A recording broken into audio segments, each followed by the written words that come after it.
Have you ever noticed how America always finds new ways to reward its villains? Crime, like, I'm sorry, if I see a black pilot, I'm going to be like, boy, I hope he's qualified. Because of DEI, it begs the question, when you see a black pilot, you wonder, you say, I hope they are qualified. The Presidential Medal of Freedom is a big deal. You have the Congressional Medal of Honor, military, and the Presidential Medal of Freedom, which is civilian. And the Presidential Medal of Freedom is a really big deal. Very few people get it. And I would like to ask, if I might, the military aide to read Charles James Kirk's citation for the Presidential Medal of Freedom. Thank you very much. Thank you. Donald Trump awarded the Presidential Medal of Freedom, the nation's highest civilian honor, to none other than Charlie Kirk, a man who built an empire on misinformation, manipulation, and political performance. They say it's for his service to the nation. I call it service to delusion.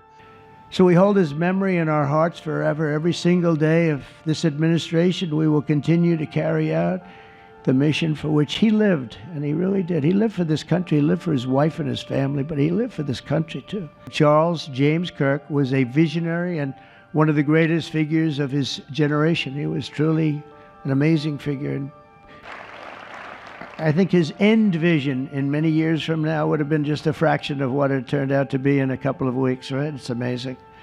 With hard work and joyful spirit and endless enthusiasm and determination, he forged a personal bond with countless young conservatives. He fought for free speech, religious liberty, strong borders, and a very strong and proud America. In everything he did, he put America first. He really put America first. But it was historic. Everything he did was historic, and a true evangelist for the cause of freedom and the word of Almighty God. God was very important to Charlie. He would say, you know, if you don't have religion, you're not going to have a strong country. It's true. Let's call this what it is, not an award, but an altar of hypocrisy. Because every time America feels its grip slipping, it decorates another disciple of distraction. The same country that jailed Malcolm X for defending himself now sanctifies a man who defended everything wrong with this nation. Charlie Kirk mastered the modern plantation, the digital kind. He didn't use whips, he used algorithms. He didn't own slaves, he owned narratives. He told young white America, you're the victims now. He sold them the illusion that equality is oppression, that diversity is the enemy, that truth is whatever makes you feel comfortable in your privilege. And Trump? He didn't just give him a medal, he gave him immortality. He told the world, this is who America rewards. Not the builder, not the healer, not the teacher, but the marketer of resentment. Think about what that medal once stood for. It hung on the necks of Martin Luther King Jr., Rosa Parks, Maya Angelou, and Nelson Mandela, people who gave their lives so others could breathe. The Presidential Medal of Freedom is awarded to Charles James Kirk. Accepting on behalf of Charlie is his wife, Mrs. Erica Kirk. And now it's on a man who made a career of suffocating truth. See, America never stopped being symbolic. It just changed the symbols. From whips to wages, from chains to checks, from lynch mobs to comment sections.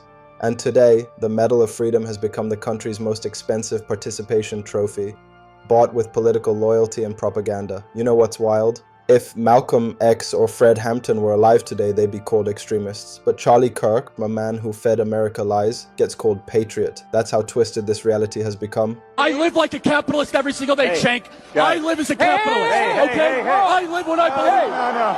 No. What do? I get charity every single year. Crime, like, I'm sorry, if I see a black pilot, I'm going to be like, boy, I hope he's qualified. Because of DEI, it begs the question, when you see a black pilot, you wonder, you say, I hope they are qualified. No one really cares when it's HR managers. No one cared when it was, just kind of paper shufflers or even engineers. But now when it's like, wait, hold on a second. You're going to remove my appendix and you're a black lesbian. Charlie Kirk. If I'm dealing with somebody in customer service who's a moronic black woman, I wonder, is she there because of her excellence, or is she there because of affirmative action? It almost creates thought patterns that are not necessarily. This isn't just a Trump thing, this is an American tradition. Honor the deceivers, bury the truth tellers. Look back, J. Edgar Hoover got a building named after him. Ronald Reagan, who ignored the AIDS crisis, has an airport. Christopher Columbus still gets a holiday, and now Charlie Kirk gets a medal. America never forgets its favorite criminals.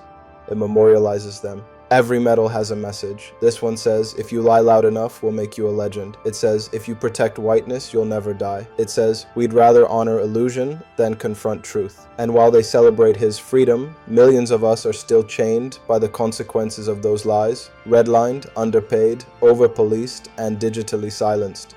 But don't miss the prophecy in this performance. When a decaying empire starts rewarding its jesters, it means the kingdom is collapsing. History repeats itself. Rome had Nero, America has Trump. The crown doesn't fall overnight, it crumbles under its own arrogance. And somewhere in a classroom, a young black child will read about this award and ask, why him? Because America wants them to believe the loudest voice is the truest one, because they fear a generation that can see through the fog, but not us, not here, not on Black News 360. We don't worship their idols, we interrogate them, we don't accept their narratives, we rewrite them. This medal will not be remembered for what it gave, it will be remembered for what it exposed. Charlie Kirk was one of the most influential American political figures of his generation. At just 18 years old, he founded Turning Point USA and grew it into the largest conservative youth organization in the nation. For over a decade, he tirelessly traveled the country, leading a movement to restore respect for our founding principles, reawaken our national identity, and inspire a renewed spirit of religious devotion. He was one of the great debaters and communicators of his time. Despite receiving repeated threats, he remained undeterred and modeled courage, logic, humor, and grace to the next generation. On September 10, 2025, at age 31, Charlie Kirk was assassinated while addressing a group of students. The United States honors him as a martyr for truth and freedom. America's freedom has always been selective, that the system would rather decorate deceit than dismantle it. Trump didn't just honor Charlie Kirk, he honored himself. He honored the echo chamber that made both of them rich, and in doing so, he showed us something priceless, that truth in this country has never needed a medal to shine. So keep your medal, keep your ceremony, because real freedom doesn't hang from a ribbon. It lives in resistance, it breathes in truth, it beats in every black heart still daring to speak out, still daring to think free. This isn't just commentary, this is clarity. Black News 360, every angle, every voice, every truth.